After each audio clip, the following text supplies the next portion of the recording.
ठीक है, तो ये विषय जो प्रोसेस की बात है वो तो मेरे सेकंड लेक्चर के पीडीएफ से आपके हाथ लग जाएगी।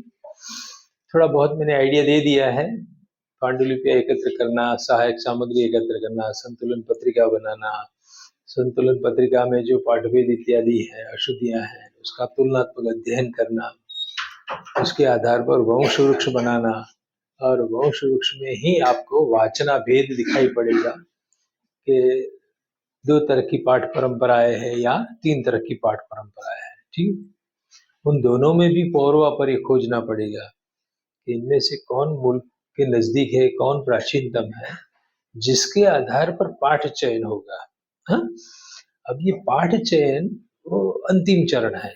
अधिकृत पाठ, श्रद्धेय पाठ, या कवि या शास्त्रकार को अभिष्ट पाठ का निर्धारण करने के ये सिद्धांत है। पहले वाली पूरी प्रोसेस हो जाने के बाद जब आपके सामने 2-3 तरह के पाठांतर आ जाएंगे या अधिक श्लोक आ जाएंगे, प्रक्षेप दिखाई पड़ेगा, ठीक, कुछ अधिक है, तो आप कैसे चुनेंगे और किसको प्रक्षेप कहेंगे, 2 या 3 पाठांतरों में से किसका चयन करेंगे, ये क्रुशियल मोमेंट होती है और अंतिम चरण है। वहां पर आपको तर्कनिष्ठ होना पड़ेगा। ठीक है, तो कुछ उदाहरण के माध्यम से, ये अंतिम चरण है, इसमें से यदि आप गुजर गए तो पाठ निर्धारण हो जाएगा, बाद में प्रकाशन का संदर्भ आएगा। ठीक है,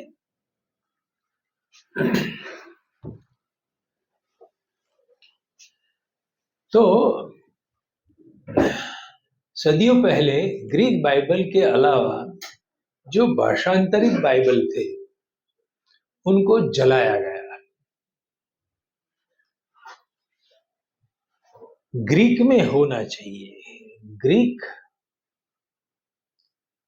वाला बाइबल ऑथेंटिक, और उसमें से जिसने स्पेनिश रूपांतर किया या कोई भी यूरोपियन लैंग्वेज में, जर्मन इत्यादि में अनुवाद हुआ, तो वहां के पोप ने उसको अनऑथेंटिक कहा। उनका ये दृढ़ मानना था, और सही भी था, कि जब किसी भी ग्रंथ का अनुवाद होता है तो मूल का जो स्वारस्य होता है उसमें कुछ गिरावट आती है। 100% ट्रांसलेशन हो ही नहीं सकेगा। फॉर एग्जाम्पल, हमारा धर्म शब्द किसी भी रूप में, कोई भी भाषा में उसका अनुवाद नहीं हो सकता।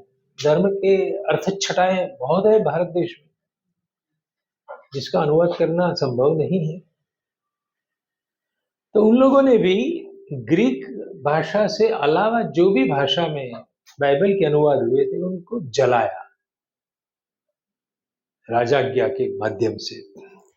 करीब 100 वर्ष पहले मनुस्मृति को आग में जलाई गई। 1925 में बाबा साहेब आम्बेडकर ने यह काम किया कि इसमें तो वर्ण भेद की बात है, छूत अछूत के विचार है, दिस इज नॉट टॉलरेबल।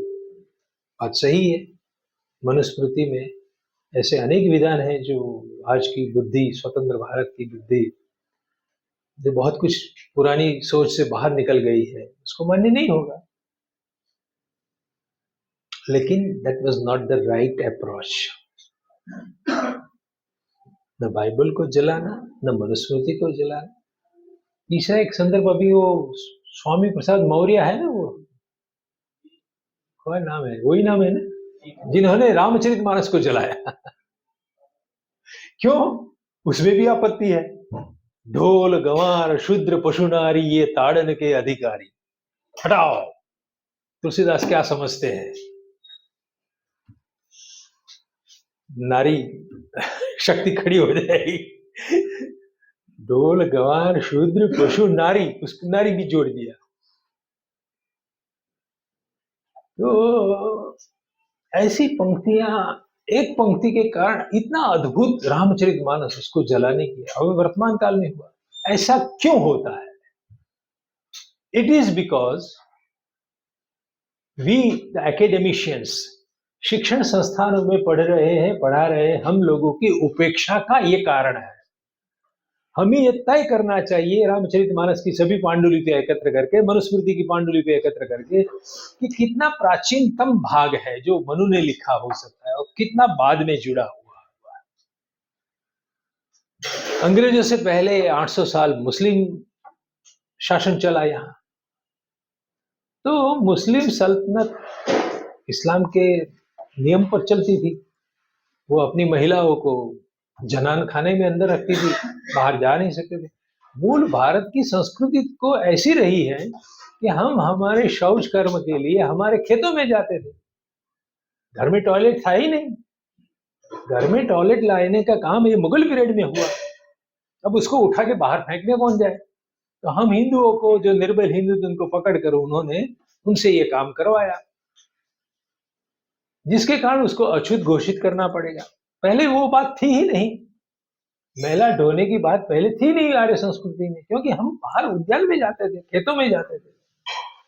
तो कुछ ऐतिहासिक कारणों से छूत अछूत के विचार मुस्लिम संस्कृति के कारण आए और मनुस्मृति में डाले गए।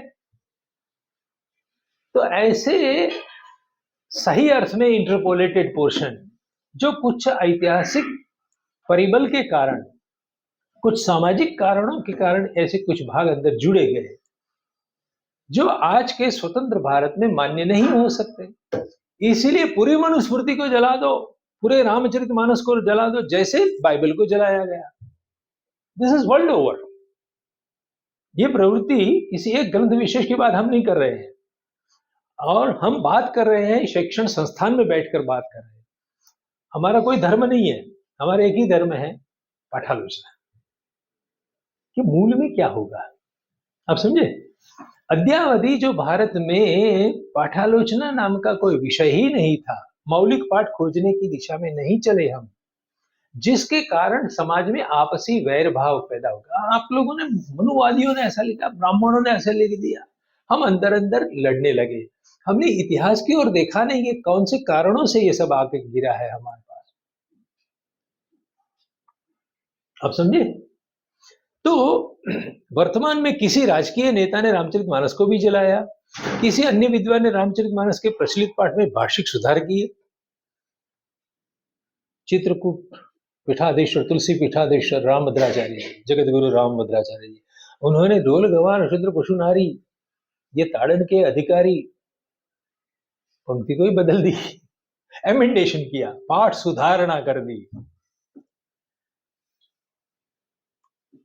विजय संस्करण ऐसा नाम दिया रामचरितमानस का। आप सब जानते हैं, नहीं जानते? कोई स्टोरी जानते हैं? इसकी स्टोरी जानते हैं? ऐसा हुआ, वो तो महामेधावी व्यक्ति है, पूजनीय व्यक्ति है। 6-6 घंटे तक मैंने निरंतर संस्कृत में प्रवचन देते सुन, मैंने मेरी आंखों से देखा। 6 घंटे, 6 आवर्स टुगेदर, प्योर संस्कृत में बोले। उन्होंने कहा कि मैं अवध में पैदा हुआ हूं, सही अवध भाषा क्या होती है मैं जानता हूं। तुलसीदास जी ने अवधि में जो लिखा है उसमें पाठ सुधार करने की क्षमता मेरे पास है, और तुलसीदास की रग रग को मैं जानता हूं, राम भक्ति मेरे में बह रही है, ये क्लेम करते हैं, जिसके कारण he is changing the text.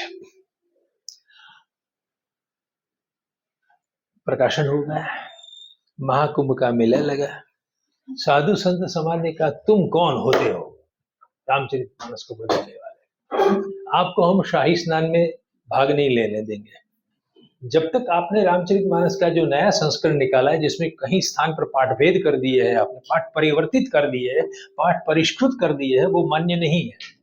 Traditional text ही चलनी चाहिए, तो आपको हम स्नान नहीं करने देंगे। या तो सबको आप यहाँ गंगा जी में बहा दो, बाद में हम स्नान करने देंगे। यानी हम पाठालोचना को भी मानते नहीं है। ये हमारे रूढ़िवादी साधु समाज तो ऐसा ही कहेंगे। उन्होंने शाही स्नान करने के लिए समझौता कुछ कर लिया, प्रतीकात्मक रूप से 2-4 प्रतियां बहा भी दी गंगा जी में और शाही स्नान कर लिया। लेकिन जब हम यूनिवर्सिटी कैंपस में बैठे हैं तो यही एक सही मार्ग है कि तुलसीदास जी ने मूल में क्या लिखा होगा, उसके लिए हायर क्रिटिसिज्म करना पड़ेगा। उसके लिए क्या करना पड़ेगा? उच्चतर समीक्षा। मैं नमूने के तौर पर बोल देता हूं, नमूने के तौर पर ढोल तो पीटना ही पड़ेगा, तभी आवाज आएगी। गंवार, इलिटरेट, अशिक्षित व्यक्ति, शूद्र, नहीं चलेगा। पशु, पशु सीधा गधा के पास काम लेना है तो मारना पड़ेगा। और नारी, ये ताड़न के अधिकारी। जो राम जी अयोध्या से सैन्य नहीं मंगवाया था, वानरों और रीछ के साथ मैत्री करके अपने लश्कर में साथ में ले गए थे, तो क्या राम जी ने सुग्रीव को ताड़न करके अपने वश किया था कि मैत्री करार किया था कि मैं तेरी वाइफ को वापस दिलवाता हूं, तू मेरी वाइफ को वापस दे? वानरों से जो मैत्री की थी उसमें क्या ताड़न का संदर्भ था? ये समुद्र व्यक्ति रूप में आकर रामचरितमानस में राम जी के मुख में कहता है कि हे राम, आपको क्या करना चाहिए? यदि समुद्र मार्ग नहीं देता है तो आपको यू शुड पनिश हिम। ढोल गवार शूद्र पशु नारी, उसका रेफरेंस टू कॉन्टेक्स्ट ये है। पूर्वापर संदर्भ देखा जाए मूल कहानी में, कथानक में, तो ये संदर्भ है कि समुद्र राम जी को एडवाइज कर रहा है कि हे Ram, you should punish this this this, इन सबको मारना चाहिए आपको। क्या राम को एक कहा जा सकता है? पशु कोटि में तो वानर आ जाएंगे ना, ढोल गवार शूद्र पशु नारी। इट इज नॉट रिलेवेंट, मैं कहना चाहता हूं। जो प्रासंगिक संदर्भ है, उस प्रासंगिक संदर्भ में पशु शब्द का विनियोग करना अप्रस्तुत है, असंगत है। तुलसीदास जी ये नहीं लिख सकते। रही बात नारी की, सीता जी, सीता को ही लेने जा रहे हैं। ये पूरा संग्राम किसके लिए हो रहा? मेरी नाव पर तू भिक्षा देने के लिए बाहर क्यों निकली? चलो ताड़न करो सीता जी को। नहीं, ऐसा नहीं था। This is just a minute, let me complete. This is called higher criticism. ये पांडुलिपियों के साक्ष्य से बाहर निकलकर हम सोच रहे हैं तर्क बुद्धि से कि जो व्यक्ति जिस संदर्भ में राम को कह रहा है, जिसके लिए कह रहा है, क्या ये यहां बंद बैठता है? न ये वानरों के साथ सुसंगत है, न सीता जी के साथ सुसंगत है। इसीलिए ऐसे तर्क देकर, फुटनोट में लिखकर इस पंक्ति को अतुलसीदासीय घोषित करना चाहिए, तब जाके स्वामी प्रसाद मौर्य उसको नहीं जलाएंगे। It is our duty. शिक्षण जगत के विद्वानों की ये अपना कर्तव्य बनता है कि पाठ शुद्धि करे, पाठोद्धार करे। तुलसीदास जी की गरिमा को पुनः स्थापित हमें करना होगा। जब तक ये काम हम नहीं करेंगे तब तक ऐसी कृतियां जलती रहेगी। जो परवर्ती काल में जुड़ गया, गंगा जल नहीं है, शुद्ध गंगा जल नहीं है, उसको प्यूरिफाइड हमें करना पड़ेगा। मैं समझता हूं कि मुद्दा क्लियर हो गया आपके मन में। आप क्या पूछना चाहते थे? राम जी ने कई जगहों पर जो राक्षसी रही है, जैसे सूर्पणखा है, और उससे पहले भी विश्वामित्र के साथ वो राक्षस कोटि की है। यहाँ का जो संदर्भ है, ये सभी स्थानों पर पाठ शुद्धि करनी पड़ेगी। एक स्थान नहीं, अनेक स्थान आएंगे। ऐसे अनेक स्थान आएंगे जहां पर स्त्रियों के विषय में बहुत कुछ घटिया लिखा गया है। मैं जानता हूं, थोड़ी बहुत मैंने भी पढ़ी है मानस, लेकिन सभी स्थानों पर हमको जाना पड़ेगा। ये मेरे ग्रंथ यदि आप हाथ में लेंगे ना, पांडुलिपि एवं समीक्षित पाठ संबंध, उसमें बहुत सारे ग्रंथों पर मैंने पाठालोचना की है। उनमें से रामचरितमानस भी लिया है, यदि भी वो संस्कृत में नहीं है, लेकिन उस पर भी मैंने कमेंट लिखी है। और बड़ा 25-25, 30-30, 50-50 पन्ने का एक एक चैप्टर मैंने लिखा है कि रामचरितमानस की पाठ परंपरा के साथ क्या समस्या जुड़ी है, नाट्यशास्त्र की पाठ परंपरा के साथ क्या समस्याएं जुड़ी है, रघुवंश की पाठ परंपरा के क्या समस्या है। वो आप पढ़ेंगे तब आप थोड़े थोड़े धीरे धीरे समझ में आ जाएंगे कि कितने सारे प्रॉब्लम से हमारे सभी संस्कृत ग्रंथ ग्रसित है, कितने कलंकित हुए हैं। उन सबको ठीक ठाक करना वो हम सबका एक संयुक्त दायित्व बन जाता है। समझे? मैं समझता हूँ मेरा व्याख्यान पूरा होने के बाद प्रश्नोत्तरी करेंगे, नहीं तो हम भटक जाएंगे। ये पूरा नहीं होगा, बहुत कुछ महत्वपूर्ण कहना है मैंने। ठीक है, आगे। हाँ, तो ये बात भी उसको हटाइए, ये भी आप लोगों ने देख लिया है। हाँ, चरम लक्ष्य क्या होता है? तो मूल ग्रंथकार के स्वहस्तलेख के कालग्रस्त हो जाने पर वी आर अनलकी कि किसी भी ग्रंथकार का मूल पाठ हमारे हाथ में नहीं है। ठीक है, तो यह खोजने का उपक्रम जो हम करते हैं उसको पाठालोचना कहते हैं। परवर्ती काल में लिखी गई पांडुलिपियों के आधार पर प्राचीन से प्राचीनतर तथा प्राचीनतर से प्राचीनतम पाठ की गवेषणा करना यह पाठालोचना का प्राथमिक लक्ष्य है। तदुपरांत उस प्राचीनतम पाठ का मौलिकता के नजदीक अथवा सर्वाधिक श्रद्धेय पाठ होने का दावा प्रस्थापित करना यह चरम लक्ष्य है। ये तुलसीदास जी ने लिखा होगा, यहां तक हमको पहुंचना है। ठीक है, we should try to reach near, ग्रंथकार के अभिष्ट पाठ तक पहुंचना है। नेक्स्ट,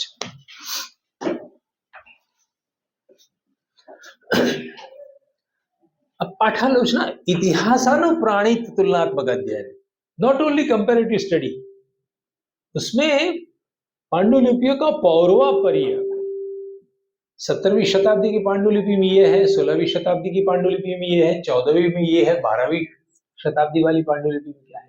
इतिहासानुप्राणी, कालानुक्रम ध्यान में लेना है प्राचीन से प्राचीनतर पाठ को खोजने के लिए। तो पांडुलिपियों की पुष्पिका में लहिया ने बताया हुआ लेखन काल, उसकी अनुपलब्धि में पांडुलिपियों के फलक की पुरातनता परखनी चाहिए। कार्बन टेस्ट वगैरह है, अभी तो बुर्जपत्र कितना पुराना है, ताड़पत्र कितना पुराना है।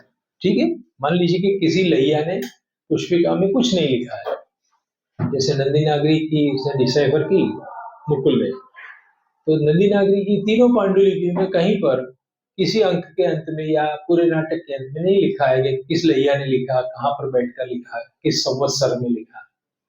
तो कम से कम जो कैनवास है, ताड़पत्र है, उसका कार्बन टेस्ट, आधुनिक विज्ञान हमारी सहायता में है, उसके आधार पर ये लेखन किस शताब्दी में हुआ था वो हम जान सकते हैं।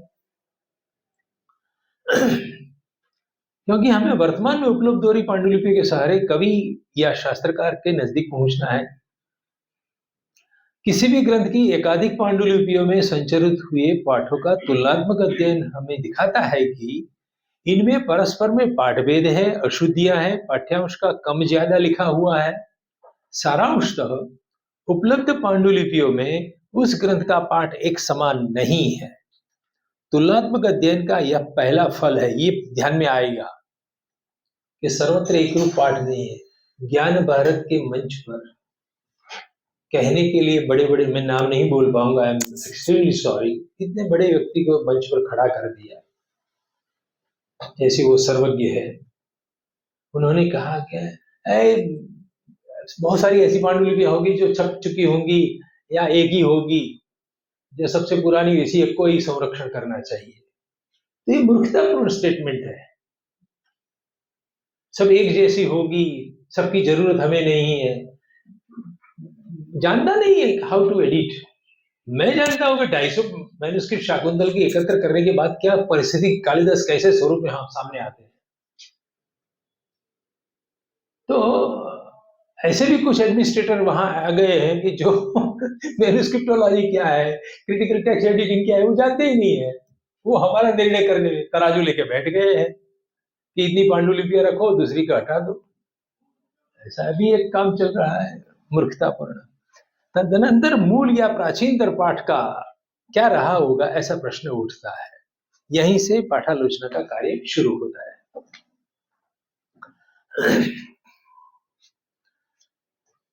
इदम प्रथमतया क्या कर लिया है, परंपरागत यानी मौखिक हो या श्रुत तथा पांडुलिपियों में संचरित हुआ पाठ कितनी वाचनाओं में प्रवहमान है, रिसेंशन कितनी, वो खोज निकालो। इसका सबसे पहले निर्णय किया जाना चाहिए। तदनंतर इन वाचनाओं का पौर्वापर्य निर्धारण होना चाहिए। उत्तरी वाचना बहुत पुरानी है या दक्षिण भारत की, वो कैसे निर्णित होगा। मैं एक उदाहरण दिखाऊंगा आपको, बीच बीच में मैं उदाहरण भी देता रहूंगा। जैसे कि रामायण की क्रिटिकल एडिशन जब बनाई गई तो संतुलन पत्रिका के आधार पर इतना तो समझ में आ गया कि देयर आर 2 डिफरेंट रिसेंशन, उत्तरी वाचना है, दक्षिणी वाचना है। उनमें से पहली कौन, बाद वाली कौन, इसका निर्णय कैसे किया गया आप जानते हैं? दक्षिण भारत की पांडुलिपियों में जो रामायण के श्लोक थे उसमें अपाणनीय प्रयोग ज्यादा थे, जिसको हम आर्ष प्रयोग कहते हैं, ऋषि प्रणीत पाठ कहते हैं। और उन सभी स्थानों पर जहां जहां दक्षिण भारत में अपाणनीय प्रयोग दिखते थे, उन सभी स्थानों को बदल के उत्तर भारत की पांडुलिपियों में पाणिनि के व्याकरण के अनुकूल नया पाठ बनाया है। श्लोक वही है, लेकिन अपाणनीय जो रूप होते हैं तिगंत या सुबंत, उनको बदल दिए, पाणिनि के अनुकूल कर दिए। तो इससे निश्चित हो गया कि वाल्मीकि के द्वारा प्रणीत ईसा पूर्व 5वीं 6वीं शताब्दी में जब भी रामायण लिखी होगी, जिस समय पर पाणिनि का प्रवर्तन नहीं होगा या दुर्गुल नहीं होगा, उस समय का पाठ दक्षिण भारत में सुरक्षित है, इसीलिए वो प्राचीनतम है। तो रामायण की क्रिटिकल एडिशन बनाने वालों ने दक्षिण भारत के पाठ को ऊपरी भाग में स्थापित किया और उत्तर भारत की पांडुलिपियों के पाठांतर को फुटनोट में डाल दिए। समझे? पहले तो संतुलन पत्रिका के आधार पर you have to find out कि how many recensions are there. उत्तरी वाचना, दक्षिणी वाचना, पूर्वी वाचना भी अलग हो सकती है, लेकिन उनमें पौर्वापर्य कैसे खोजा जाता है, ऐसे खोजा जाता है। ठीक है? दूसरे शब्दों में कहे तो विभिन्न वाचनाओं के पाठ में प्राचीनता या परवर्ती काल का पाठ निर्णित करना चाहिए, जिसका मैंने उदाहरण आपको दिया। इससे ही समीक्षित आवृत्ति यानी क्रिटिकल एडिशन में ग्राह्य पाठ के रूप में अधिकृत पाठ को स्थापित किया जाएगा और तद भिन्न अग्राह्य पाठ को पाठांतर के रूप में पाद टिप्पणी में प्रदर्शित किया जाएगा। क्लियर? क्लियर? नेक्स्ट,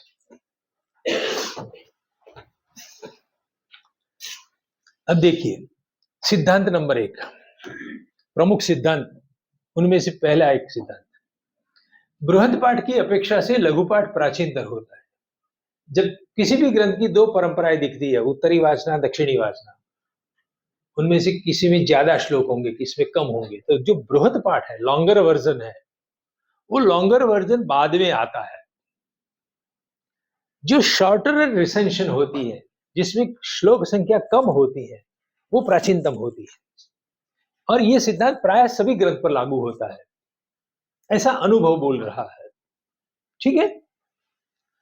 तो आर्ष महाकाव्य में बृहद एवं अलंकृत पाठ, टेक्सास ऑर्निटियर जिसको कहते हैं, उसकी अपेक्षा से लघु एवं सीधा सरल पाठ, टेक्सास सिंप्लिसियर, मौलिकता के नजदीक होता है। जैसा कि महाभारत की दाक्षिणात्य वाचना में सुभद्रा विवाह के बाद जामाता अर्जुन को दहेज में क्या क्या दिया गया, उसका विस्तृत वर्णन मिलता है। कहां मिलता है? साउथ इंडिया में। भूषणानां मुख्यानां शतभारं ददौ धनं मुक्ताहाराणि शुभ्राणि शतसंख्यानि केशव। कृष्ण भगवान ने, अपने मित्र था अर्जुन, लेकिन अब वो बहनोई बन गया है, तो बहनोई को क्या क्या दिया? प्रवालानां सहस्रंच तथा अन्यान्यपि भारत सुवर्णपाद पीठानां महारांस्तरणांस्तथा। तो सोने की पादपीठ वगैरह दिया, महंगे महंगे घरेने दिए, ये केशव ने दिया। लेकिन ऐसा कोई वर्णन उत्तरी वाचना की किसी पांडुलिपि में प्राप्त नहीं मिलता, होता नहीं। इस प्रथम नियम का अपवाद भी मिलता है। ये मेरी खोज है कि ये नियम रामायण महाभारत के लिए ठीक है कि लॉन्गर वर्जन वो लेटर होता है और शॉर्टर वर्जन प्रायर होता है, लेकिन ये नियम शाकुंतल पर यदि लगाते हैं तो उसमें आपत्ति आती है। देवनागरी वाचना में आज जो हम क्लासरूम में पढ़ाते हैं ना शाकुंतल, वो देवनागरी वाचना है, कर्नाटक में बना पाठ है, 16वीं शताब्दी का पाठ है, ऐसा मैंने सिद्ध किया है। आज जो पाठशालाओं में और यूनिवर्सिटी के कॉलेजेस में पढ़ाया जाता है शाकुंतल, वो 16वीं शताब्दी का किसी नटमंडली का पाठ है, ऐसा मैंने सिद्ध किया है, कालिदास का नहीं है। ठीक है? श्लोक संख्या देखिए, तो देवनागरी वाचना वहां शॉर्टर है, लघु पाठ है, 3 श्लोक ज्यादा दाक्षिणात्य पांडुलिपियों में है। बंगाल में 234 है, मैथिली में 233 है और कश्मीरी वाचना में 231 श्लोक है। और मैंने सिद्ध किया है कि कश्मीरी वाचना जो शारदा लिपि में है, जो 7वीं शताब्दी में शारदा लिपि का प्रवर्तन हुआ है, उसमें सुरक्षित रहा, उसमें संचरित हुआ शाकुंतल ही कालिदास के नजदीक का पाठ है। तो इस नियम का अपवाद ये है, नाटकों पर यह नियम लागू नहीं होता। ये नियम कहाँ लगता है? प्रोक्त साहित्य में, प्रवचन के माध्यम से, कथावाचकों के माध्यम से जो रामायण महाभारत अष्टादश पुराण फैले हैं या आयुर्वेद वगैरह, वहां पर लघु पाठ पहले होगा और बृहद पाठ बाद में बना होगा। ये नियम वहां काम करता है। नेक्स्ट, सभी नियम के अपवाद होते हैं। फॉर एग्जाम्पल, जो 0 पॉइंट पर है कालिदास का मूल पाठ है, it is lost forever, कालग्रस्त हो चुका है। कालिदास ने अपने हाथ से लिखा, शाकुंतल तो कहीं से मिलने वाला नहीं है, 2000 वर्ष पहले वो हो गए। अभी जो उपलब्ध सामग्री है, 3 मैंने ऑक्सफोर्ड यूनिवर्सिटी से प्राप्त की, एक श्रीनगर जाकर मैं ले आया, और एक श्रीनगर से खरीद करके जॉर्ज बुलर उठा के ले गया था जर्मनी, जो बाद में बॉम्बे रॉयल एशियाटिक सोसाइटी में है, वहां से भांडारकर इंस्टीट्यूट में गया और वहां से कुछ चुरा के ले गया। This is the story. 5 पांडुलिपियां शारदा की मैंने खोज निकाली भाग्यवश, और न्यू कैटलॉगस कैटलॉगर में वी राघवन जी ने लिख दिया कि 192 नंबर की भुर्ज पत्र पर लिखी हुई, जॉर्ज बुलर ने जिसको उठा के यहाँ से जर्मनी ले गया था, वो पांडुलिपि आज भांडारकर इंस्टीट्यूट में नहीं है। Now it is lost from view. और ये छपी पंक्ति है, वी राघवन जैसे एक जमाने के भारत के सर्वश्रेष्ठ विद्वान ने लिख दिया, जिसके कारण कोई इसकी खोज में नहीं पड़ा है। मैं मूर्ख आदमी, मुझे लगा कि नहीं है, किसी के घर में होगा, ऐसे मेरे मन में फितूर रहा है। ये कोई गहना तो है नहीं, कोई विद्वान के घर में होना ही चाहिए। मैं उसके 60 साल के बाद, जब ये पंक्ति लिखी गई, उसके 60 वर्ष बाद मैंने कोशिश शुरू की और भगवान ने मेरे हाथ प्राप्त करवा दी। नाउ इट इज अवेलेबल, जिसके आधार पर मैंने संपादन किया। मिरेकल की बात बाद में करूंगा, कैसे हाथ लग गई, लेकिन मिल गई। तो 1 नंबर पर जो है वो कश्मीरी पाठ है, उसमें कुछ नए श्लोक जोड़े गए, वो मिथिला की वाचना बनी। उसमें और नए श्लोक जोड़ दिए तो बंगाली वाचना बन गई। बृहद से बृहत्तर, बृहत्तर से बृहत्तम पाठ बंगाली में है। अश्लील श्लोक है, चक्कर आ जाए पढ़ते पढ़ते हमको। अब देखा गया कि ये 3 घंटे में नाटक नहीं खेला जाएगा। इतना लंबा चौड़ा बना दिया, दूषण श्लोक पर श्लोक बोलता रहे तो ऑडियंस थोड़ा बैठा रहेगा। नाटक तो मंचन के लिए होता है ना, वो मंचन के योग्य नहीं रहा। इसीलिए साउथ इंडिया की नटमंडली ने, जो चौथे पायदान पर है दाक्षिणात्य वाचना, उन्होंने कैंची चलाई, हटाओ ये अश्लील श्लोक को, भगाओ। 193 श्लोक संख्या मिली, 7 अंक में कुल श्लोक कितने हैं? 193। और जब वही पाठ कर्नाटक में आया तो वहां की नटमंडली ने उनमें से और 3 श्लोक घटा दिए, फेंक दिए। 190 श्लोक वाला देवनागरी पाठ बना दिया। 16वीं शताब्दी में ये काम हुआ, और कलकत्ता में बैठे उस जमाने के ईश्वर चंद्र विद्यासागर ने उस पर मोहर लगा दी, यही कालिदास लिख सकता है। तो उस जमाने के बहुत बड़े विद्वान, ईश्वर चंद्र विद्यासागर का नाम किसने नहीं सुना होगा। तो विधवा विवाह वगैरह की जो वो राजा राम मोहन राय वगैरह जो सोशल रिफॉर्म का काम करते थे, उन लोगों ने कहा कि यही लिख सकते। वो यद्यपि थे बंगाल के, लेकिन उन्होंने बंगाली पाठ पर मोहर नहीं लगाई, उन्होंने देवनागरी पाठ को सही पाठ और कालिदास प्रणीत घोषित कर दिया। तब से लेकर 150 वर्ष से इस देश में देवनागरी पाठ हमने पठन पाठन में स्थिर कर दिया, और हमारी यूनिवर्सिटी में बैठे बड़े बड़े प्रोफेसर कोई सोचता नहीं है कि क्या ये ओरिजिनल है। ग्रामीरियन की आंखों में तर्क बैठा था। मैंने जब क्लासरूम में पढ़ाने के लिए उसको हाथ में लिया तो मुझे लगा इसमें बीच बीच में कुछ गड़बड़ी हुई है। मैं कोई रसास्वाद नहीं ले सका, मुझे उसमें क्षति दिखने लगी। मेरे गुरु ने मुझे बहुत डांटा, क्या समझता है तू? क्या नया कहने वाला है? गुरु तो ऊपर चले गए, लेकिन मैंने मेरी जिंदगी के 30 वर्ष खर्च कर दिए शाकुंतल का मूल स्वरूप खोजने के लिए। 30 साल से मैं लगा हूं इस काम में, और 2.5 लाख से ज्यादा खर्च मैंने कर दिया है व्यक्तिगत रूप से।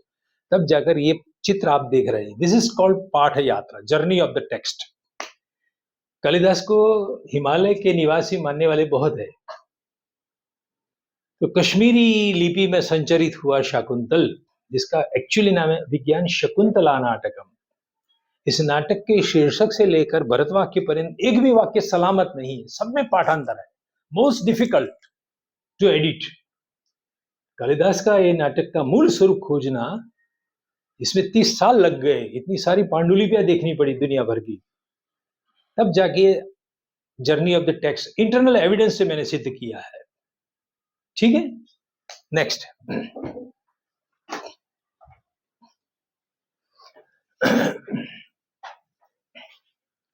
अशुद्धि एवं पाठांतर में विवेक आपको करना पड़ेगा। मैक्स मुलर ने सायण भाष्य सहित ऋग्वेद जो निकाला उसमें ये बात कही थी कि इंद्र शब्द के स्थान में यदि पांडुलिपि में अनुस्वार सहित का इंद्र है या अनुस्वार नकार नहीं, इंद्र इतना ही मिलता है, बृहस्पति के स्थान में बृहस्पति लिखा है, शकुंतला के स्थान में शकुंतला शकुंतला शकुंतला, इसको पाठांतर नहीं कहना, ये अशुद्धि है। स्थिति के बदले स्थिति लिखता है कोई लिपिकार, तो उसको फुटनोट में लिखने की जरूरत नहीं है। ये प्रिंसिपल किसने पहले प्रस्तावित किया? मैक्स मुलर ने। कब किया? ऋग्वेद का जब सायण भाष्य के साथ पहला प्रकाशन हुआ तब किया। तो आपका क्रिटिकल एडिशन ये अशुद्धियों से नहीं भर जाना चाहिए। जो फुटनोट होगी उसमें ऐसी अशुद्धियां लिखेंगे ना तो उसका बल्क बढ़ जाएगा। आपको सार्थक पाठांतर लिखना है, मीनिंगफुल वेरिएंट। लिपिकार की अशुद्धियां को पाठभेद नहीं मानना है। क्लियर? किंतु राजेंद्र के बदले में यदि राजेंद्र शब्द मिलता है कालिदास में, कपालिनः के स्थान पर पिनाकिनः मिलता है, तो उसको सार्थक पाठांतर यानी मीनिंगफुल वेरिएंट माना जाएगा और उसको आपको उद्धृत करना पड़ेगा फुटनोट में। मैक्स मुलर ने यह भी कहा है कि समीक्षित पाठ संपादन में लिपिकारों के ऐसे स्खलनों को भी पाठांतर मानना उचित नहीं है। नेक्स्ट। पाठांतरों की ग्राह्यता का विवेक करना। अब 2 तरह के पाठांतर मिलते हैं, 3 तरह के मिलते हैं, कभी कभी 6-7 प्रकार के पाठांतर मिलेंगे। किसका चयन करें? Crucial point for an editor. किसी भी पाठ संपादक के लिए अत्यंत महत्वपूर्ण परिस्थिति तब होती है जब अनेक पाठांतर प्राप्त होते हैं एक ही स्थान पर। How to decide? तो कठिन एवं दुरूह या अल्प प्रयुक्त पाठांतर को ही पसंद किया जाना चाहिए। Prefer the harder variant first. जो 2-4 पाठांतर आपके सामने, उनमें से जो मोस्ट डिफिकल्ट है, नॉट इजी टू अंडरस्टैंड, उसको मूलगामी पाठ मान लो। ये सलामत मार्ग है, वो मूलगामी होगा। धीरे धीरे बात समझ में आएगी आपको। जो इजी टू अंडरस्टैंड है वो निश्चित रूप से परवर्ती काल का होगा, क्योंकि लिपिकार जब एक पांडुलिपि से दूसरी पांडुलिपि बनाता है ना, तो वो पठन पाठन का यदि संदर्भ होगा, किसी गुरु ने बनाया होगा, तो अपने बच्चों को जल्दी से समझ में आ जाए ऐसा शब्दांतर कर देगा, उसी अर्थ वाला। इसमें से ये नियम निकला है कि दुरूह पाठ, कठिन पाठ को पहले पसंद करो, ये मौलिक होगा। क्योंकि पीढ़ी दर पीढ़ी प्रतिलिपिकर्ताओं में परंपरागत पाठ को सरलीकृत, सुबोध, लेक्टियो फैसिलियर, ये सब ग्रीक लैटिन शब्द है, एवं व्याकरण के अनुकूल बनाने की चेष्टा देखी जाती है। जैसे कि साधुष्वपि च पापेषु समबुद्धिर्विशिष्यते। हवे विशिष्यते शांकर भाष्य में आदि गुरु शंकराचार्य ने उसमें पाठभेद कर दिया, विमुच्यते कर दिया। वो डिफिकल्ट है, it is not easy to understand कैसे विशिष्ट होता है। तो पूर्वा परो तो ये निधि वगाह्य स्थित पृथिव्या इव मानदंड, कुमार समूह का पहला श्लोक। तो ત્યાં वल्लभ देव ने विगाह्य किया है, वि उपसर्ग। वो वगाह्य किसी को समझ में नहीं आता है, क्योंकि आगे जो शब्द है द्विवचन का वो प्रगृह्य संज्ञा वाला है। इदुदे द्विवचन प्रगृह्यम, दीर्घिकारांत शब्द है। तो ये निधि प्रगृह्य संज्ञा होने के कारण क्या होगा? प्रकृति भाव होगा, संधि का अभाव रहेगा। तो वगाह्य तो ठीक नहीं है, तो वल्लभ देव ने बना दिया विगाह्य, वी उपसर्ग है। प्रपरा अपसम अनु अवनिस निर्दुसदुर में भी मिलेगा। भागुरी है ना, भागुरी, वष्टि भागुरी अल्लोभ, उसने कहा है एक पाणिनि से हटकर एक भागुरी नाम के व्याकरण हुई है। एक कॉर्नर में व्याकरण में पड़ा एक नियम है, अपि और अव इनमें से आदि अकार का लोप होता है, ऐसा भागुरी का मत है, ऐसा सिद्धांत कौमुदी में आता है। वष्टि यानी इच्छति, भागुरी क्या इच्छता है कि अव उपसर्ग का लोप हो सकता है, जिसका प्रयोग कालिदास ने किया था। वगाह्य का अर्थ होता है अवगाह्य, अवगाहन करके। सही था वो, लेकिन दुरूह था, नॉट इजी टू अंडरस्टैंड। इसीलिए इजी बनाने के लिए 10वीं शताब्दी में वल्लभ देव ने क्या कर दिया, विगाह्य। अब समझे, डिफिकल्ट पार्ट को पहले चुनना चाहिए। अब और विशेष उदाहरण नहीं लेंगे, चलो आगे।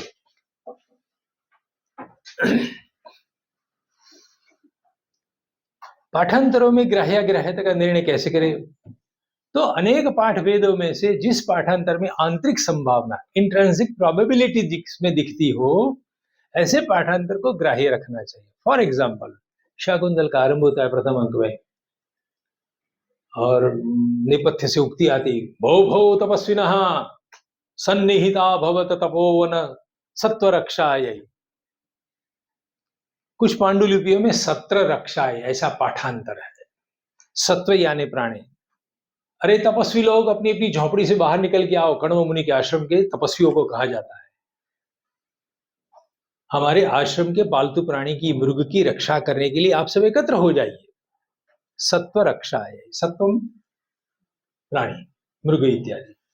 लेकिन कतिपय पांडुलिपियों में, शाकुंतल की पांडुलिपि में सत्र रक्षा है। तपोवन में जो यज्ञ चल रहा, सत्र यानी यज्ञ, जो यज्ञ चल रहा है उसकी रक्षा के लिए आप एकत्र हो जाइए। Now we have a question as an editor. मान लीजिए हम संपादन करने बैठे हैं, तो हमारे लिए समस्या बनेगा, कालिदास ने इन दोनों में से कौन सा शब्द लिखा होगा? What Kalidasa might have written. तो जैसे ही उस, यहां देखिए, सत्व में से सत्र बन सकता है, सत्र में से सत्व बन सकता है, दृष्टि भ्रम से। लैया इंटरचेंजेबल है ना दोनों शब्द। सत्व में से सत्र भी कोई लिख सकता है, सत्र में से कोई सत्व भी लिख देता है। जब प्रतिलिपि की प्रतिलिपि की प्रतिलिपि बनती है तो उसमें ऐसी गड़बड़ियां होती रहेगी। मुहद से होमद बन गया तो ये भी हो सकेगा ना।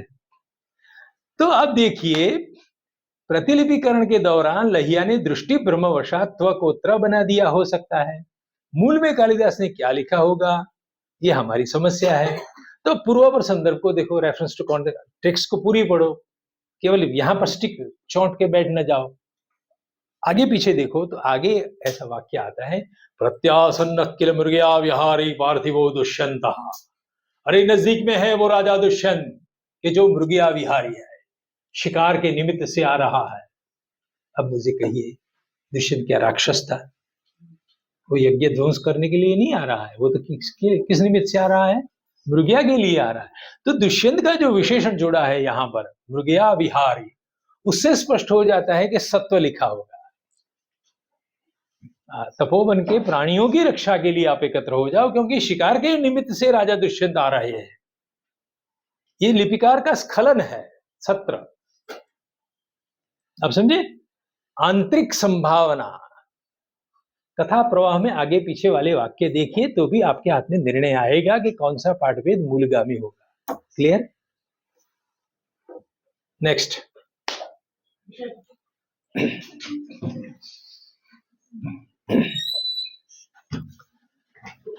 अब एक अत्यंत श्रेष्ठ उदाहरण आपको देना जरूरी है। शकुंतला, चौथा अंक श्रेष्ठ है ना शकुंतल में, काव्येषु नाटकम रम्य तत्र रम्या शकुंतला तत्रापि चतुर्थो अंक तत्र श्लोक चतुष्ट। ये सब हमने सुना है। शकुंतला ससुराल जा रही है, पिता का घर छोड़ के, कन्या विदाई का प्रसंग चल रहा है। तो आश्रम के प्रांगण में आकर शकुंतला के पांव लड़खड़ा रहे हैं। अपने पापा को क्या कहती है, कथम तातस्य अंकात परिभ्रष्टा मलय पर्वतोन्मूलिता चंदन लतेव देशांतरम जीवितम धारयिष्य। अरे पापा, मैं यहां से वहां कैसे जीवन धारण कर पाऊंगी? कण्व मुनि के आश्रम में तपस्वियों के बीच में पली ये कन्या, साधु बाबा की कन्या, राजघराने में जाना है, हस्तिनापुर, वो भी पटरानी बन के जाना है। सोशल एडजस्टमेंट का सवाल आएगा ना। गरीब घर की बिटिया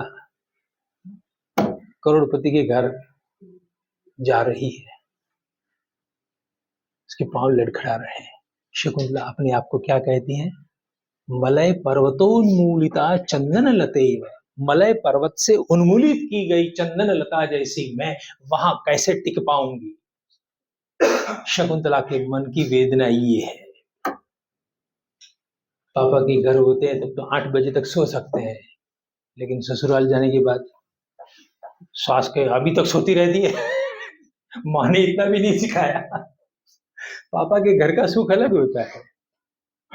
तो शकुंतला कहती है कि जैसे मलय पर्वत, चंदन का जो छोड़ होता है ना, पौधा होता है ना, वो एक स्थान से एक बार आपने बाहर निकाल दिया, कोई दूसरे स्थान पर नहीं टिक पाएगा।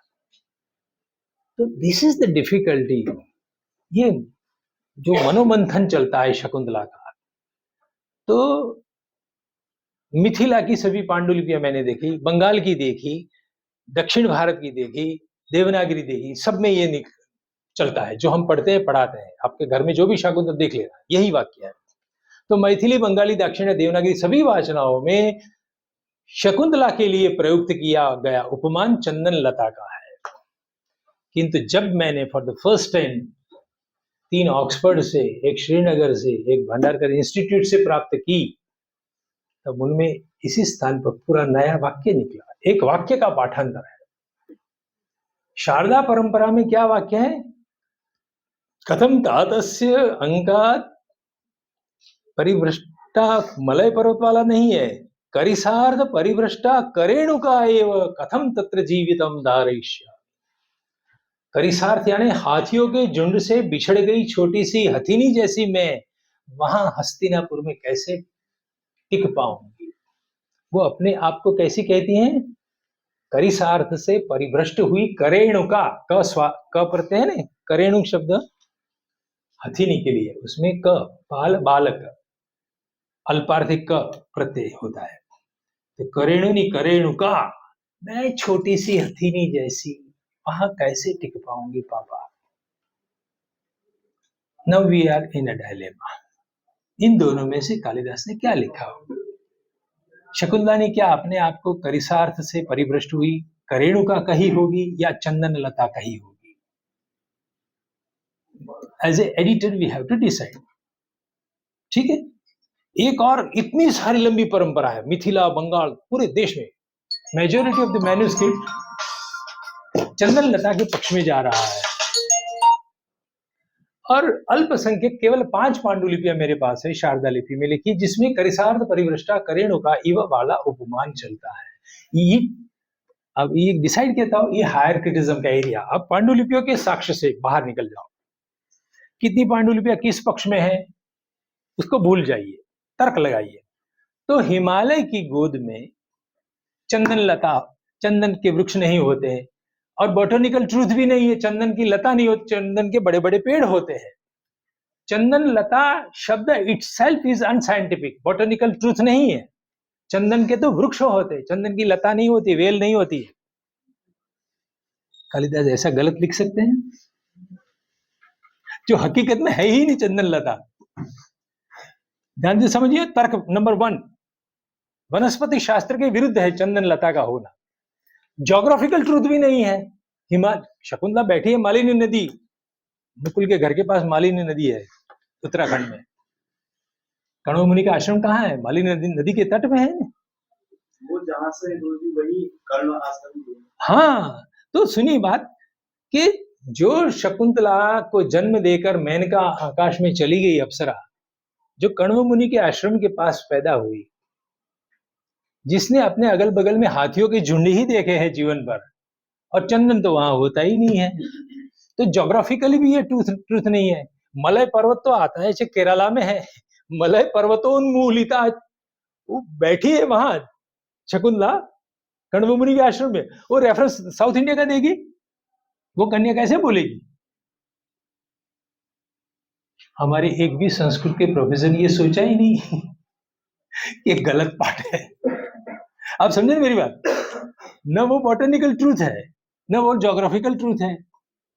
अभी और सूक्ष्म बात बताऊं जो केवल मेरी बहनें समझ पाएंगी, ये पुरुषों के बस की बात नहीं है। ऐसा एक बिंदु कहता हूं, जो कन्या पिता का घर छोड़ रही है, वो क्या अपने आप को चंदन लता जैसी, मैं इतनी नाजुक डेलिकेट लेडी वहां कैसे टिक पाऊंगी? वो अपनी डेलिकेसी के बारे में कहेगी या अपनी निस्सहायता के बारे में कहेगी? आज मुझे अकेले जाना है। करिसार्थ से परिभ्रष्ट छोटी सी हथीनी, हाथियों के झुंड से यदि कोई बच्चा बिछड़ जाता है तो निश्चित बाघ का शिकार हो जाती है। आज प्रेमवदा अनसुया साथ में नहीं आने वाली है, मुझे अकेले जाना है। वो अपनी असहायता, निस्सहायता के बारे में कहेगी ना, कि अपनी नजाकत के बारे में कहेगी? ये अत्यंत सूक्ष्म बात है। साइकोलॉजिकल पॉइंट ऑफ व्यू से आप सोचेंगे तो शकुंतला के मुख से क्या निकलेगा? वो अपने अपनी नजाकत के बारे में कहे कि मैं चंदन लता जैसी वहां कैसे टिक पाऊंगी, ऐसा कहेगी? या करिसार्थ परिभ्रष्टा करेणुका कहेगी? पाठालोचना का यह फल है। हम कालिदास के नजदीक पहुंचे। कालिदास को यदि हमें महाकवि कहना है, कालिदास को यदि हमें कवि कुलगुरु कहना है, तो पाठोद्धार करना अनिवार्य है। ऐसे ही मुंह से बोल देते हैं, परीक्षा में लिख देते हैं कवि कुलगुरु कालिदास। कवि कुलगुरु तो सिद्ध तो करो भाई। यदि जब तक हम इस पाठ को पकड़ के बैठे रहेंगे तो कवि कुलगुरु का कुलगुरुत्व नष्ट हो जाता है, महाकवित्व नष्ट हो जाता है। आप महिमा समझे? What is textual criticism?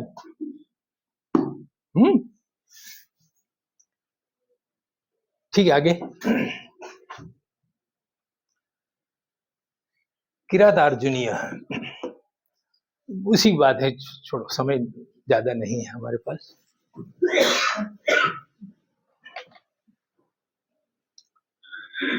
हाँ, ये रखिए। समान संभावना, जो वहां से प्रश्न उठा था, समान संभावना वाले पाठांतर जब दिखे, दोनों इक्वल योग्यता वाले पाठभेद मिले आपको एवं खंडितांश मिले, उसके लिए क्या करें? ये समस्या आपके सामने आएगी जब एडिटिंग का काम हाथ में लेंगे। तो समस्या लिखी है मैंने कि यदि दोनों ही पाठभेदों में समान संभावना दिखती हो तो किसी एक का यथेच्छ स्वीकार करके उसके नीचे तरंग रेखा दिखा देनी है और दूसरे को पाद टिप्पणी में डाल देना है। खंडित पांडुलिपि के किस्से में, जैसे रामकृष्ण कवि ने बड़ोदरा से नाट्यशास्त्र का संपादन किया विद कमेंट्री ऑफ अभिनव भारती, अभिनव गुप्त की कमेंट्री के साथ उसका संपादन किया।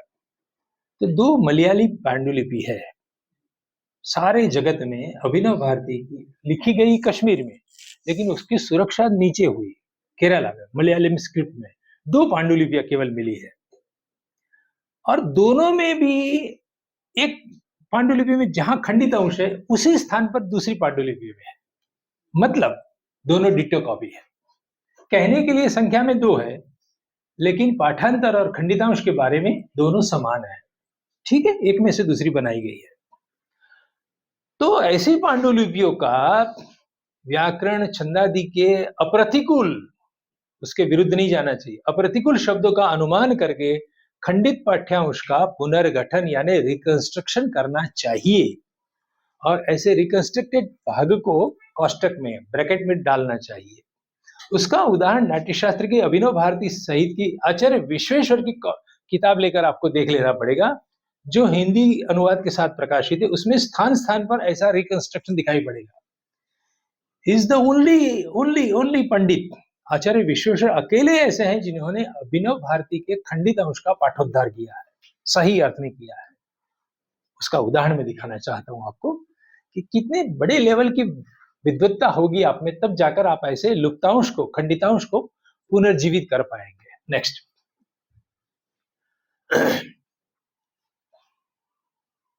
सॉरी, उसको रहने दो।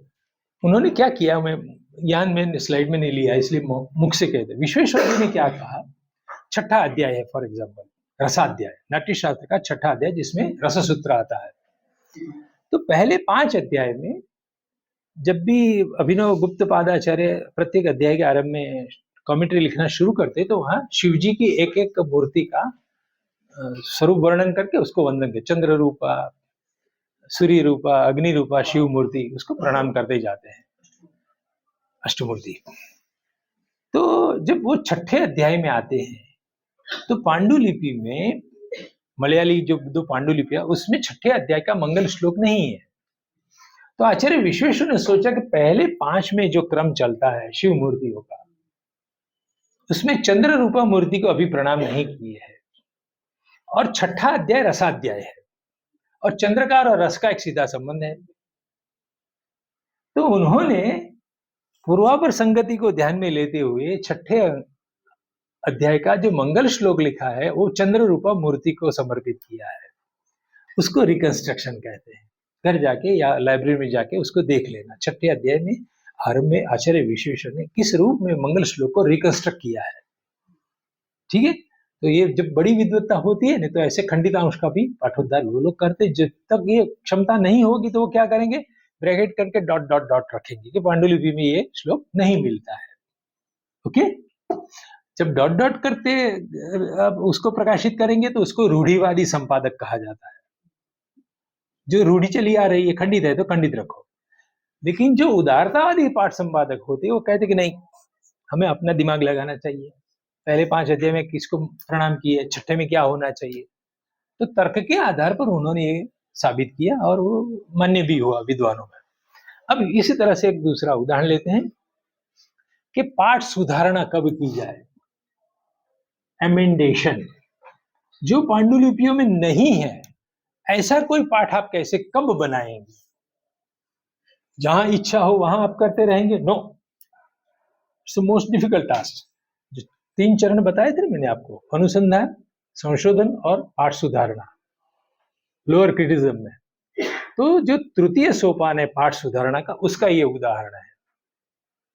अनेक पाठांतरों में जब किसी एक में से भी वाक्यार्थ नहीं बनता है तो ही, this is the prior condition, कि एक भी पाठांतर से वाक्यार्थ नहीं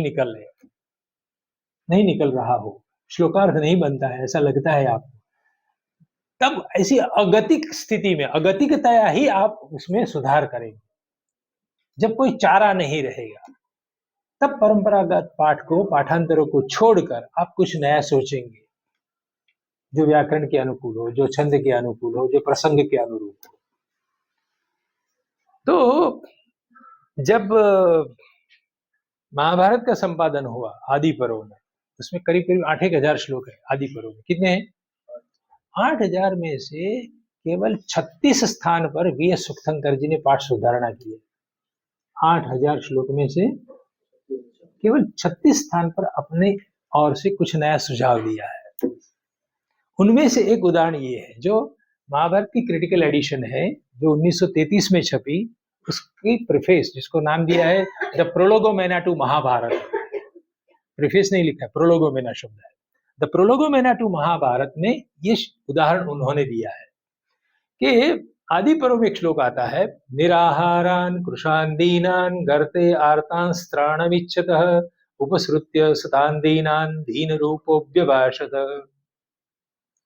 यहाँ विशेषणों की झड़ी बरसाई है। निराहार, भूखा आदमी, आहार जिसको नहीं मिला है, आहार नहीं है तो वो क्रूश हो गया, दुबला पतला हो गया है।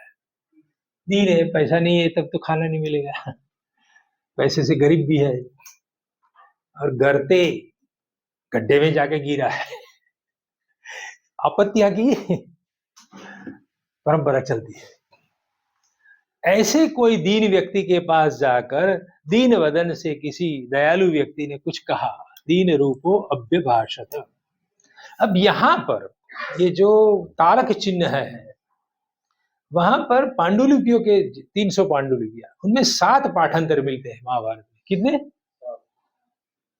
गर्ते तत्राणम, गर्ते शूत्राणम, गर्ते स्वशरणम, गर्ते स्तांस्त्राणम, गर्ते अस्मिन् स्त्राणम, गर्ते स्वत्राणम, गर्ते संत्राणम। इनमें से किसी एक को चुनकर इस श्लोक में रखेंगे तो या तो छंदोभंग हो जाएगा या तो ठीक नहीं बैठेगा। इसीलिए वी.एस. सुक्तंकर जी ने गर्ते के बाद अपनी ओर से एज ए पाठ संपादक उन्होंने क्या किया, 2 अवग्रह डाल दिए। क्या किया कि यहाँ आर्त पढ़ो, तो आर्त इस विशेषणों की पंक्ति में ठीक बैठता है। मेंटली डिप्रेस्ड, क्योंकि गड्ढे में जाके गिरा है, भूखा था, निराहार था, गरीब था और उसमें भी ऊंडे कुएं में जाके गिर गया, कौन बाहर निकालेगा? तो मानसिक रूप से भी आर्त था, तो उसमें पुनरुक्ति नहीं आएगी। निराहारण अलग अर्थ देता है, कृषाण शब्द अलग अर्थ देता है, दीन शब्द अलग अर्थ देता है, अर्थ भी अलग देता है, तो ठीक बैठ गया। तो इतना छोटा सा हल्का सा पाठ परिवर्तन उन्होंने किया, पाठ सुधारणा की, 2 अवग्रह डालने की, कि यहाँ आर्त पढ़ो जो पंक्ति के साथ सुसंगत हो जाएगा। इसी को कहते हैं पाठ सुधारणा। कब करना है? प्रायर कंडीशन क्या है? जब उपलब्ध पाठांतरों में से किसी एक को भी आप सुसंगत नहीं बता सकते हैं, तब जाके आपको अपनी बुद्धि से उस श्लोक को ठीक करना होगा। सर छंद भंग भी आपको कहा, छंद भंग ना हो तो उसके लिए भी अगर हम कोई ऐसा शब्द, हाँ, स्वशरणम ले लीजिए आप, एक अक्षर बढ़ जाएगा। गर्ते स्वशरणम ले लो मिलता पांडुलिपि में है, लेकिन उसको चुन नहीं सकते हैं, छंदोभंग हो जाएगा। तो छंद के अनुकूल भी रहना चाहिए। क्लियर? अर्थ भी हो, पुनरुक्ति दोष भी नहीं होना चाहिए। निराहारान, कृशान, दीनान, उस पंक्ति में एक छूट जाता है, मेंटली डिप्रेस्ड, उसके लिए आर्त शुद्ध। तो ये दिमाग ठीक चलाया है वी एस सुक्तंकर जी ने। आपने आर का ऐसा संपादित किया गया, ऐसा कहा वहां पे, दल का आर्तान, आर्तान नकार का ऊपर। सर व्याकरण के नियम के हिसाब से तो यह फिर शुद्ध नहीं बैठता है। क्यों नहीं बैठेगा? क्योंकि यहाँ पे पूर्व रूप किया गया है। कहाँ पूर्व रूप हुआ? जैसे वो अति क्या तपकरण किया गया है, इस आकार के होते हैं, ऐसा होता है। उसके अलावा और कोई रास्ता दिखाइए आप। मान लीजिए कि उस नियम को लगाते हैं तो यहीं पर अटक जाएंगे। नहीं, बात समझो। मान लीजिए कि उस नियम के आधार पर रुक जाएंगे, हम पाठ सुधारणा नहीं करेंगे, तो इनमें से कोई एक फिट नहीं बैठता है। कम से कम यहाँ अर्थ तो निकलता है, उसको आर्ष रूप कह के छोड़ना पड़ेगा ना भैया, क्योंकि महाभारत है, ईसा पूर्व का है, तो आर्ष पाठ को मान्यता हम दे सकते हैं। ये आदि पर्व का है, उसका रेफरेंस दिया है। आप क्रिटिकल एडिशन में जाकर देख सकते हैं, प्रोलोगोमेनाटो महाभारत भी पढ़ सकते हैं। यहाँ जो कुछ भी प्रस्तुत हो रहा है वो मोस्ट ऑथेंटिक आइटम आपको दिखाई जा रही है। ठीक है, you can check it. Next, प्रक्षेप को पहचानना, कतिपय मानदंड, how to decide this is interpolated question, कि बाहर से फेंका गया पाठ्यांश को कैसे ढूंढा जाए। उसके कुछ मानदंड है, जो आपके काम की चीज है, उसको ध्यान से गौर से आप अमल में लाना। जब भी हाथ में काम लो, तो पुनरुक्ति दोष ग्रस्त वाला पाठ्यांश वो बाद में जुड़ा गया होगा। Repeat, there should not be any repetition. पुनरुक्ति दोष ग्रस्त कोई पाठ है तो वो प्रक्षिप्त होगा। नंबर 1, विषयांतर, डाइवर्जन। कुछ बात चलती है सीता स्वयंवर की और उसमें कुछ तीर्थ यात्रा का वर्णन आ जाए तो समझ के विषयांतर है। समझे सर? जैसे उसमें वीणी संहार में जो भानुमति और दुर्योधन का प्रसंग आता है बीच में, युद्ध के बीच में, तो वो वहां पर विषयांतर ही होता है, उसको दोष माना जाता है। ये तो काव्य शास्त्र की दृष्टि आपने बोला कि उसको दोष माना जाएगा, रसांतर नहीं होना चाहिए। यहाँ वीर प्रसंग में ये श्रृंगार कहाँ से बीच में आ गया। लेकिन जब पाठालोचना करने बैठेंगे तो उसको आपको प्रक्षेप के नाम पर हटाना पड़ेगा। काव्य शास्त्रीय मीमांसा तो बाद में करेंगे भैया, हम पहले तो पाठालोचना करनी है। ये प्रसंग नहीं है यहाँ प्रेम करने का। क्लियर? अभी तक हमने पाठालोचना सीखी ही नहीं है, इसलिए हम उसी की ओर जाते हैं कि रसभंग हो रहा है, अप्रस्तुत रस है। ओके, पूर्वापर में विरोध, इंटरनल कॉन्ट्राडिक्शन नहीं होना चाहिए। इंटरनल कॉन्ट्राडिक्शन नहीं होना चाहिए। निरूप्यमान विषय को सर्वग्राही बनाने की महत्वाकांक्षा रखने वाला पाठ।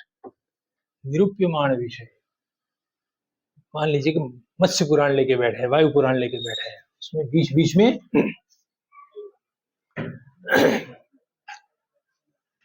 मत्स्य पुराण जैसा कोई प्रसंग है, उसमें कोई स्थान पर किसी अरण्य का वर्णन आएगा, कोई व्रत का, कोई अनुष्ठान का, तीर्थ स्थान में स्नान करने का क्या महिमा, ऐसा कोई प्रसंग चलता होगा। For example. अब मैं एक मत्स्य पुराण की कॉपी से दूसरी पांडुलिपि बनाने बैठा हूं एज ए लिपिकार, लैया के रूप में। मुझे लगता है कि भारत के सभी तीर्थ आ गए, मेरे गुजरात का वो डाकोर नहीं आया उसमें। 2 श्लोक बना के तो हमारे लहियाओं ने ऐसा भी किया है कि यदि कोई जंगल का वर्णन है, दाखला तरीके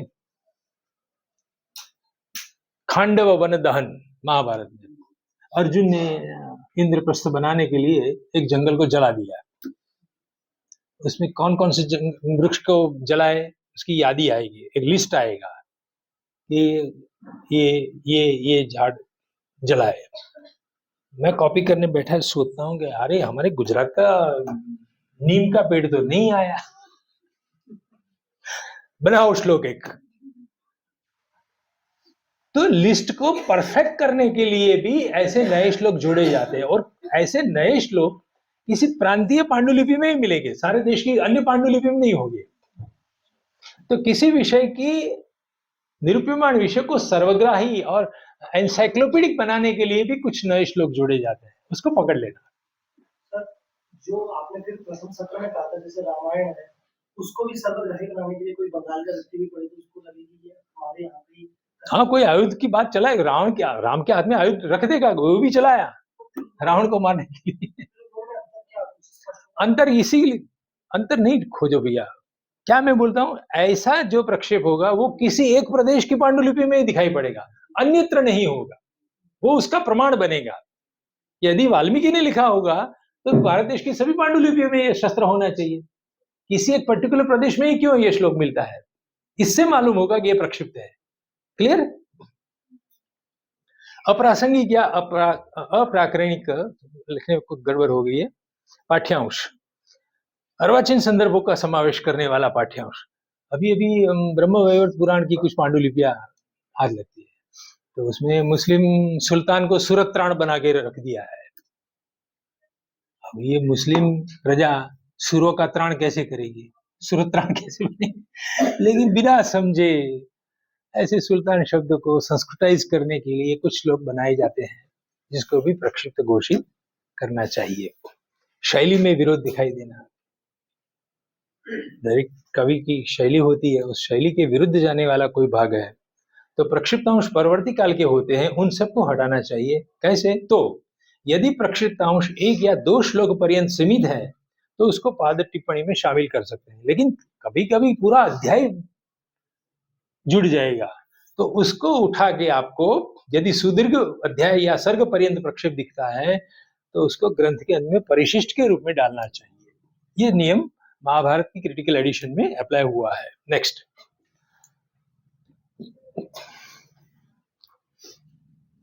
रिपीटेशन। अब ये सब आप पढ़ लेंगे जाए स्वयं, उसको मेरे मुंह से बोलना नहीं चाहता हूँ, छोड़ो उसको। ये नाट्य शास्त्र का अंश जो भी पहले में मिल जाएगा आपको, उसको भी छोड़ दीजिए। ये सुगम है, आप पढ़ेंगे तो समझ में आ जाएगा, ये आपके हाथ में आने वाला है। हाँ, ये इसको ले लेते हैं। अब देखिए, पूर्वापर में विरोधी इंटरनल कॉन्ट्राडिक्शन वाला भाग प्रक्षिप्त होता है। रेवा प्रसाद द्विवेदी जी, सम्माननीय, प्रातस्मरणीय, विद्वत वरेण्य, वंदनीय, उन्होंने अपने जीवन काल में कालिदास ग्रंथावली का 3-3, 4-4 बार संपादन किया और अकेले रघुवंश का 5 बार संपादन किया। यानी, और प्रीफेस में लिखते हैं कि भूयसी मातृकाः मया पर्यालोचिता, I have examined so many manuscript. So many का कोई संख्या नहीं दिखाते, 100, 200, नथिंग। भूयसी मातृकाः, तो ये साइंटिफिक अप्रोच नहीं है। मैंने बहुत सारी पांडुलिपियां देखी है, बहुत सारी में 35 भी हो सकती है, 300 भी हो सकती है। जैसे मैं प्रकट रूप से बोलता हूँ 250 पांडुलिपि मेरे पास है, कहाँ की है, किस नंबर की, मैं सब दिखा सकता हूँ, दिखाई भी थी मैंने। ऐसा रेवा प्रसाद जी का काम नहीं है। उनकी कालिदास ग्रंथावली में यह श्लोक है, दुष्यंत निकला है 3रे अंक में, शकुन